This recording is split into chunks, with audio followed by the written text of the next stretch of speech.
I was on my maternity leave, my first child. Then I went back to work. And the most shocking thing was when I realized that my desk has been taken over by somebody else. Oh dear. There was somebody else at my desk. And yeah, I was so surprised. I was like, oh dear, what's happening? And no communication, nothing from my employer again. Nobody spoke to me. And eventually they gave me a letter to tell me that I've been terminated.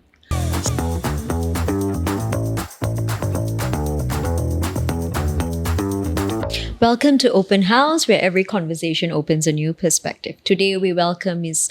Koh Yan Ping, the CEO of the Singapore Council of Women's Organisation. Before her role at SCWO, Yan Ping was the Deputy Director of the Women and Family Unit at NTUC. She concurrently also served as Deputy Director at the Ong Teng Cheong Labour Leadership Institute. Welcome to Open House, Yan Ping. We are truly honoured to have you here. Thank you today. so much for having me. So I would love to start by asking you, Yan Ping, to share with us, how your journey of, empowering women begin and what inspired you to step into this work? Okay. I mean, first of all, thank you very much for saying all those things about me. I think it's a work in progress for, all the different efforts that are going into women's empowerment and development. I'm just doing what I can in my own way. But of course, my journey started, I think, more than a decade ago when I first became a mother. At that point in time, my daughter was just, under a year old. I had no idea that going into women's development would be something like that today. But what really got me going was the time when I was pregnant with my daughter. I've shared this story before as well, that actually at that point in time, I did not know that I was being discriminated against. Or that I was treated unfairly as a first-time mother going through the pregnancy, not knowing anything about women's rights, not knowing anything about employment law. I was very young then. I was 26 at the time. Yeah. And, of course, very excited about becoming a mother, very uncertain about what's going to happen. So just went along. Things were okay until I was on my maternity leave and I just suddenly realized, I'm not receiving my salary. I started to wonder, is it oversight? Could it be a mistake? There might have been some issues or trouble with HR, Maybe the salary will come in next week or a few days later. So it didn't happen for quite a while until I got really, really worried and I felt that, no, something is not right. And then I started to try to check in with the company. And because it was a very, very small company, you don't even really have a proper HR. Yeah. So obviously I could get nowhere. And I panicked. And with my husband's advice, he said we should make a report or at least go to MOM to figure out what's happening, right? So that's what I did. So I had to go to MOM and then got MOM to intervene and then go to my employer and say that, hey, what's going on? You guys got to give me a response. I mean, if there's some trouble with the company's finances, at least let me know. And I'll just wait. Let me know when the salary will be coming in. But there was not much communication with the employer. And so I got very worried. I was on my maternity leave, my first child. So it was a very stressful period. But in the end, finally, it worked out as in they paid me, right? They didn't say much. They just, okay, we'll credit your salary, by this date. And they did. So I let the matter rest. I didn't pursue. Then I went back to work after that. And the most shocking thing was when I realized that my desk has been taken over by somebody else. Oh dear. There was somebody else at my desk. And yeah, I was so surprised. I was like, oh dear, what's happening? And no communication, nothing from my employer again. Nobody spoke to me. And I literally just went to the office and not having a desk to sit. And I just found another seat and just sat anywhere I wanted. And there was literally nothing to do. There was no work assigned. They just let me be. And eventually they gave me a letter to tell me that I've been terminated. So I left. Because you were on maternity? They didn't give any explanation. They just said that, giving you a 1 month's notice and you being terminated. I felt very bad, but I was very lost. I didn't know what to do at that time because my daughter was only just turning 3 months. So I was like, okay, never mind. I'll just go find another job, right? I was still young, 26. I didn't feel like staying in that company anymore, right? With all the things that they've been doing, the way they've treated me, I just felt like, yeah, sure, I will leave. And I left and I didn't pursue and I didn't do anything about it. So it was only a year or two later when I subsequently joined NTUC, which is the union, that I realized that, lo and behold, You have your rights. I had my rights. I could have done something, but at the time I wasn't a union member either, so I didn't know anything. When I joined NTUC in the family development role, it was really focused on helping families, working families, deal with the challenges of being young parents and dealing with work-life balance. So when I got into the role, it was not because of my experience with my previous employer, but it's just somehow worked out that way that, hey, along the way, I realized that women were being discriminated against. Marginalized. Yeah, and marginalized just for being mothers. And a lot of the challenges that they face in the workplace really should have more support from employers and even, from everybody else, So that was how I got started in my journey. And from there on, I just became more and more passionate about the topic. And so I continued doing that for almost 15 years with the union. But subsequently, I realized that women's issue is more than that. And that made me wonder what else I could do to advocate for women, beyond just looking at parenthood or motherhood. Yeah, so I joined SCWO, coming to 2 years now. I've been with SCWO, and it's a very different role, in fact, because our job is to really try to unify the various groups that are on the ground advocating for women, gathering them together, forming a bridge with our policy makers, and try to do a lot of cross-collaboration and partnership and synergies among the various women NGOs and the women societies to try to really elevate and amplify, the voice that women should be having out there. Right. Yeah. And not just at the workplace. Not just at the workplace. There's a lot of focus on the workplace already. And I think, it's very interesting that you mentioned that, SCWO, focuses not just on, it's an umbrella organization that focuses on different aspects of, a woman's position in society. And I think as a mother of three, you would know, and as a career woman, you would know that as women, we hold different roles in lives today. We are a daughter, you're a wife, you're a mother, you're a sister, you have to carry so many different roles. And I think that, juggling all these roles for women can be a challenge, especially because in today's world, women also contribute to the income of the family. So having said that, Yan Ping, what would you say are some of the biggest challenges faced by women in Singapore today? In Singapore, we still see issues that women face generally because of the fact that we are known to be the primary caregiver. That's right. Either women ourselves or even, both gender, we still have the perception that, the caregiving role is always the role. mother. Yeah. It's either the mother or the wife, or a lot of times now we are hearing the single ladies, the single women, because there's nobody else, right? Everybody else in the family is like, oh, you have no kids, you're single.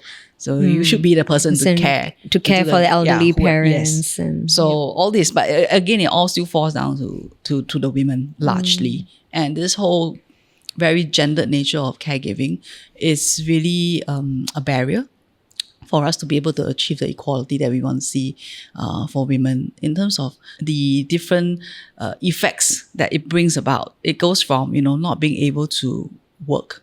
A lot of times because of the caregiving burden, it's like a 24/7 job. For those of us who have experienced it before, caring for somebody, aged parent or elderly member of the family, it's very stressful. It takes up a lot of time, energy, physically, emotionally, and a lot of them end up not being able to continue working because it's really like a full-time role that you have to be there. And they quit their jobs, and that subsequently affects their ability to be financially independent during their older age. So it's like a vicious cycle that we're seeing, where women not being able to have enough retirement savings, not being able to care for themselves later on in old age, and then having to then again rely on somebody else who tend to be again another woman in the family. And we really feel that there should be more done in trying to shift this caregiving burden away from the women. It's really about sharing it. But having said that, Yan Ping, when we do have these conversations in today's time, people always talk about, oh, are you a feminist? Right? The moment you raise any issues concerning women, it's like, oh, are you a feminist? Right? And, I wanted to ask you, do you consider yourself a feminist? And, how do you personally define it in 2024? Because the movement has significantly evolved over the decades, right? Feminism started where we wanted to get the right to vote for an education, right? We didn't even have basic rights as human beings where men were allowed to go out and study and go out the world, step out of the house, and even to wear pants, I believe, It was everything that women fought for, we are able to, at that time, they fought for, we can enjoy it now. Yes. So how do you then define this movement now? And, every time we have this conversation, the first question is, are you a feminist? So, do you encounter that? I'm sure you do in your line of work. Yes, I actually honestly never thought of myself as a feminist at all, because it just never crossed my mind. I just felt that, we just need to voice out. We need to advocate for support for women. I see it as, what else can we do to help women to have an equal footing, whether it's at the workplace, right, or anywhere else in the community where they can contribute. How can we support them? So I've never thought of myself as a feminist. But of course, I think because of this question, I did try to go and check, what is the definition of feminism? What is the definition of feminist? And of course, there are many different definitions of it, but most of them say that it is really just talking about advocating for equal rights. Whether or not I identify myself as a feminist, I guess I do then, if I look at it that way, because I still feel that there's a lot more that we need to do to help to really place women, or we like to say it's having the same, a seat at the table as the men, right? Because there are still a lot of situations where we see there are no women at the table. And a lot of these very important positions are not being taken up by women still, even in Singapore. So that definitely shows that there's no equality there. There's still a gap, a lot of gender gaps everywhere. And we need to continue to do something about it. And therefore, if that's the case, I will say that I'm a feminist. Yes. But what it means in this current day and age, I think it's also a lot of bringing in the support of the other gender, which is the men.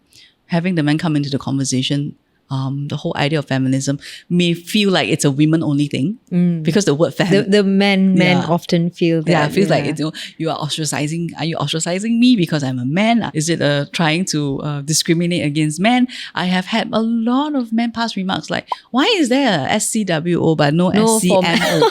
Why is there no organization for men? Yeah. Why is there International Women's Day celebration all everywhere but you don't celebrate men? Things like that. It's very one-sided. It's very one-sided. But at the same time, in Singapore, I think there's some exciting things happening as well. Like, more women are coming into leadership roles. Like the recent announcement of Miss Tan Su Shan, becoming DBS's first female CEO. And I mean, when we saw that, it's like, wow, it's exciting news. So do you think that we as a society in Singapore, we are headed towards the right direction, for female empowerment and gender equality in the workplace, as well as, or is there still more work to do to create that, that level playing field, as you mentioned earlier, to get a seat at the table?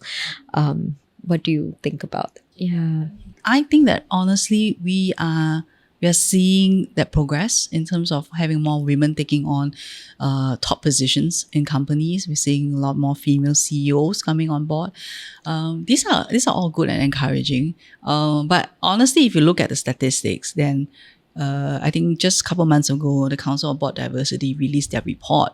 And the report talked about, how now there are more than 30% of women on the statutory boards. Again, it's something that we need to continue to do, and we should not just be happy that, we are now 30%, And be content. And be contented and say that, yes, we are there, Because, I mean, of course, true equality is like 50%, right? But if you're happy with 30%, that cannot be right. We still have another 20% to go. So that's the first thing.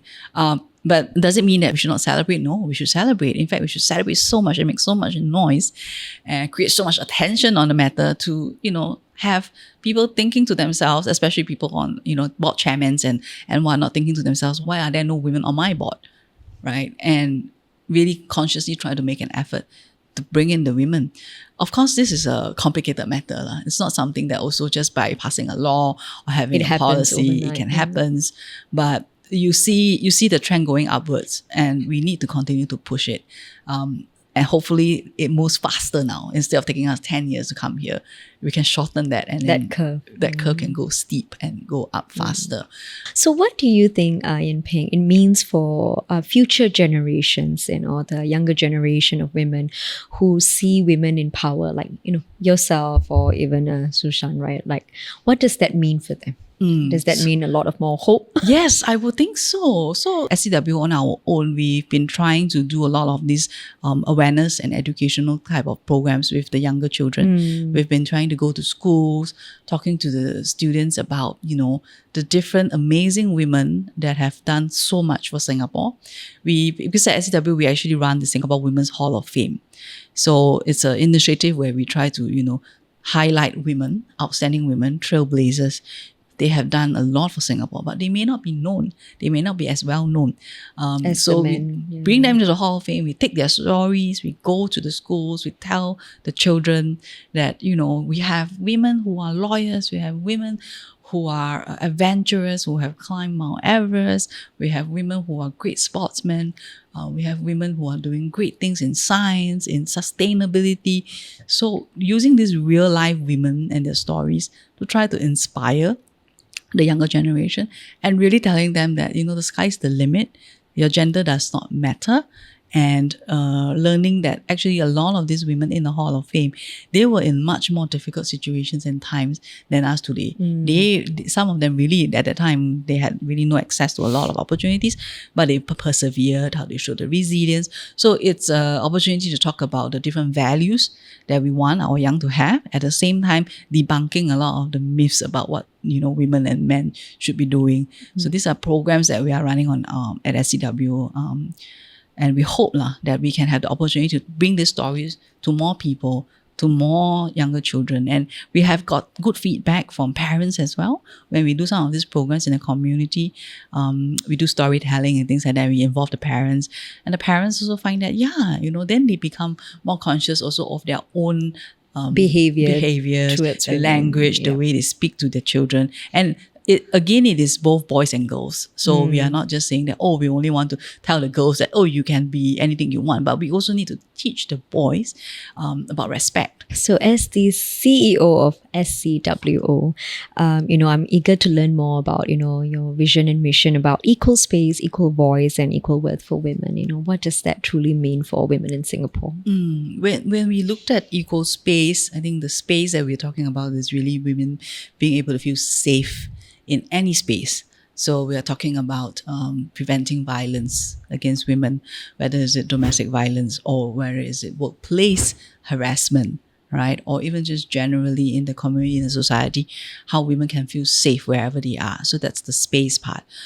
Equal voice talks about women being able to have the voice at the table, being able to be in decision-making positions, having a voice, whether is it in their own community or whether it's at the workplace. So that's what we are looking at. It's more about having the representation of women in all spheres for equal voice.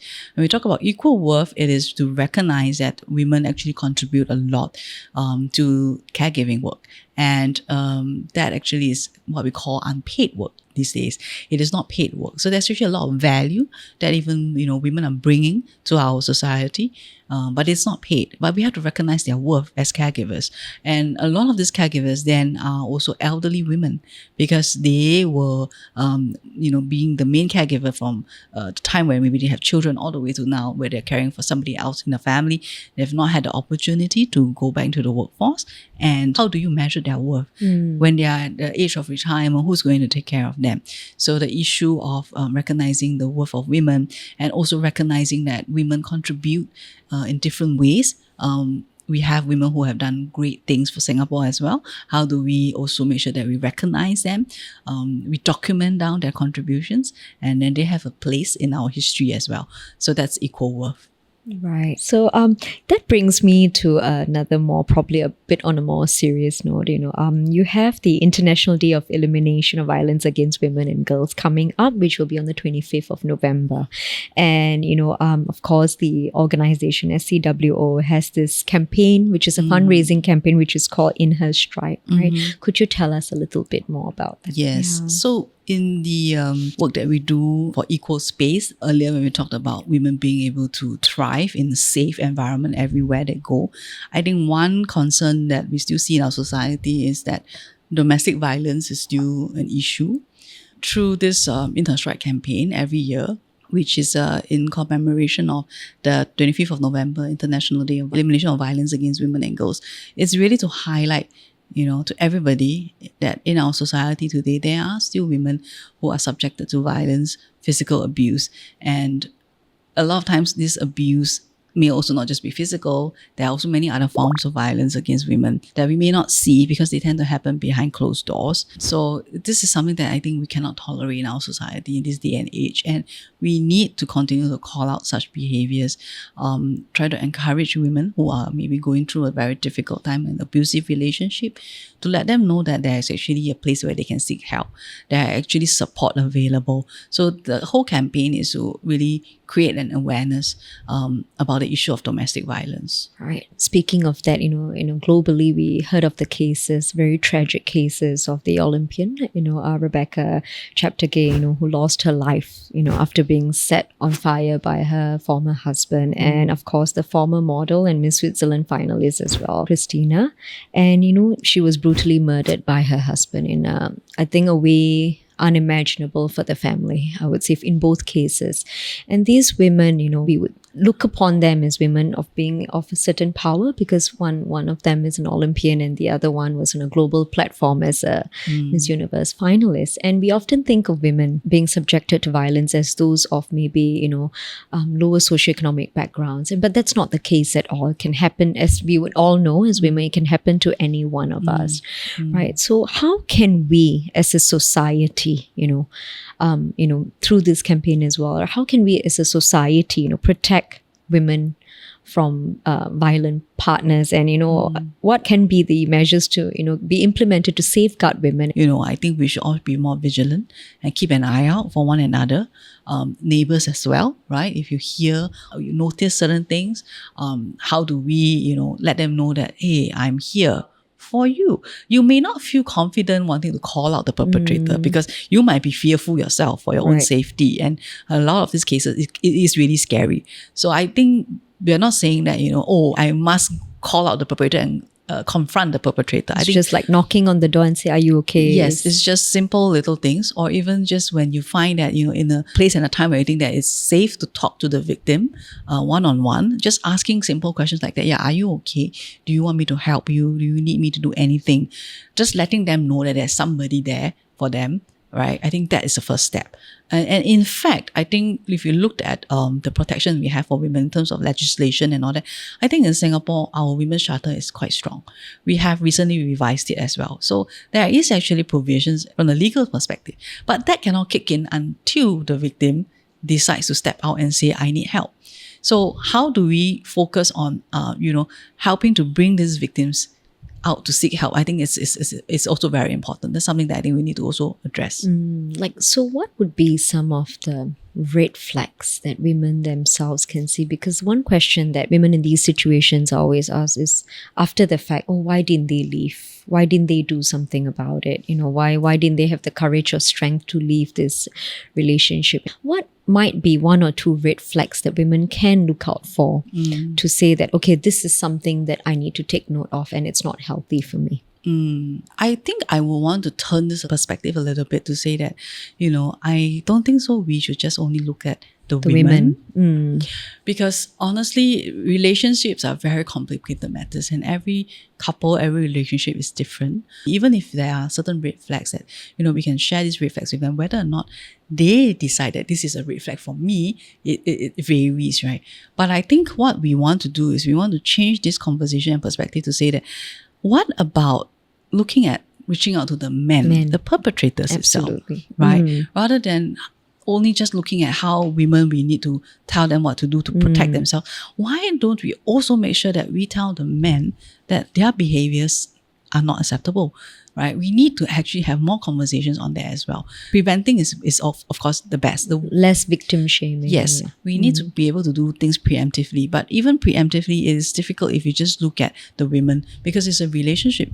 So there's two parties there, and we need to also focus a lot of our efforts on the perpetrators, or even before they become perpetrators. I mean, in healthy relationships, right? What can we do? For men, what should you be doing? How do you respect women? And what is not acceptable? I think that's also something that we should try to do. And that goes back to what you shared earlier about education from young again, Yes. educating young boys and young men about how to treat women That's and right. respecting Yeah, women. because there's a lot of influence within the family. From a child, they model the behaviors of the parents. So therefore, I think we all know that there's always this thing we call the transgenerational type of violence. It goes through the generation. It gets passed down. It gets passed down.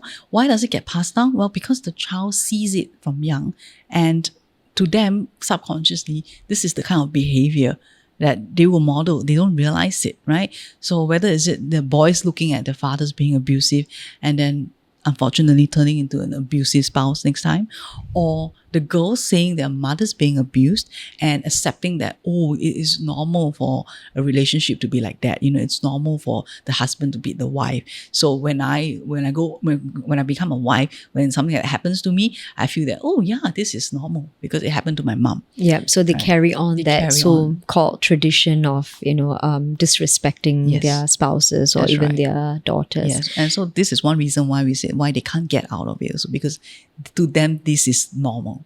This is something that they see happen in their family, and so they accept it as it is. Right.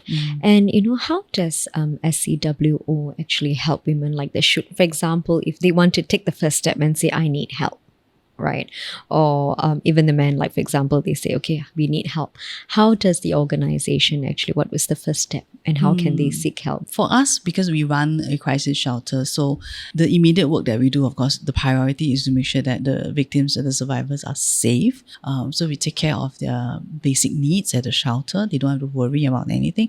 They just have to take the time to heal, right? And we try to support them emotionally through a lot of therapy and counseling as well. But that is just a temporary thing, because it's just temporary shelter. They do have to, try to move on. And there will be a lot of work that we need to continuing even from there.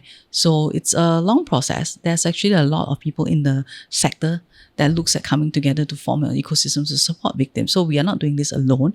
I mean, SCWO, our own shelter is one, but there's actually a whole network out there. And we work very closely with family service centers, social workers, because most of the time the issue is multifaceted. It's not just an abusive relationship. Sometimes it comes with other issues in the family. And all this adds up to the stress and therefore led to the abusive relationship. So there's a lot of work that we need to do. And we feel that we need to work together in partnership with a lot of the other NGOs and VWOs.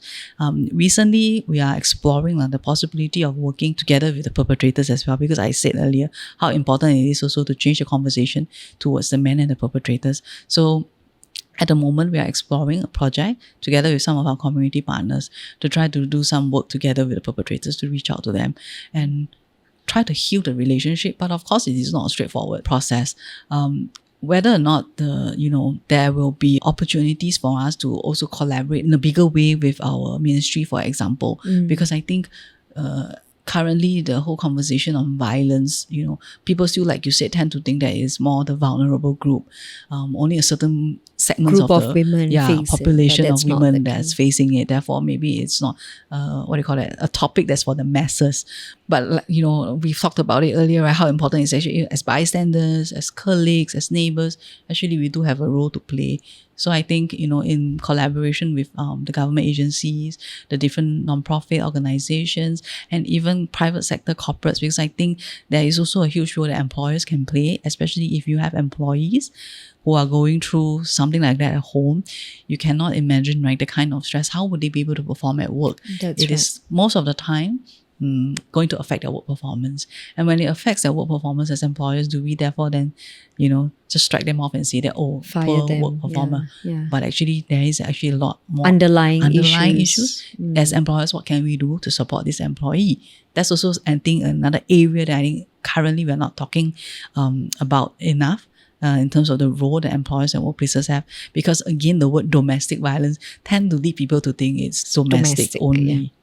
Yeah. Right. Lastly, Yan Ping, what valuable insights do you have to share with women out there, working towards their career and personal goals, as well as women who, are hoping to seek solutions in their life, especially if they are, in a domestically violent relationship, as well as having to balance their career and family. What advice would you have? Please take care of ourselves first, right? Even if you are in a very difficult relationship right now, if you are, let's say, going through an abusive relationship, you put yourself first, you think of yourself first. That may really lead you to want to seek help. But because if you don't put yourself first, you think about, but what about my children? What's going to happen to my marriage? So again, you're not on the top of the priority. So we need to place ourselves first. I think that's the first and foremost thing that I would try to remind myself every day. And I've been really fortunate as well, because my partner in crime, which is my husband, he actually always reminds me that I need to put myself first. He tends to say that, hey, are you okay? You, not everybody else, but what about you? And I think that is very helpful for me, because I get distracted and drowned and I forget to take care of myself. And when we cannot take care of ourselves, how are we going to take care of everybody? Yes. It's kind of like the oxygen mask theory in the airplane, right? Exactly. You don't put it on for yourself, your mask first, and then do it for your kids. And I think I truly resonate with that. I think as women, I saw my mom growing up, I saw my mom taking on many different roles and probably burnt out, Yes. but they never ever show it. They never show that vulnerability to their children or to their family, because they feel like, I'm the cornerstone, I'm the pillar. If I show my vulnerability, what's going to happen to my children?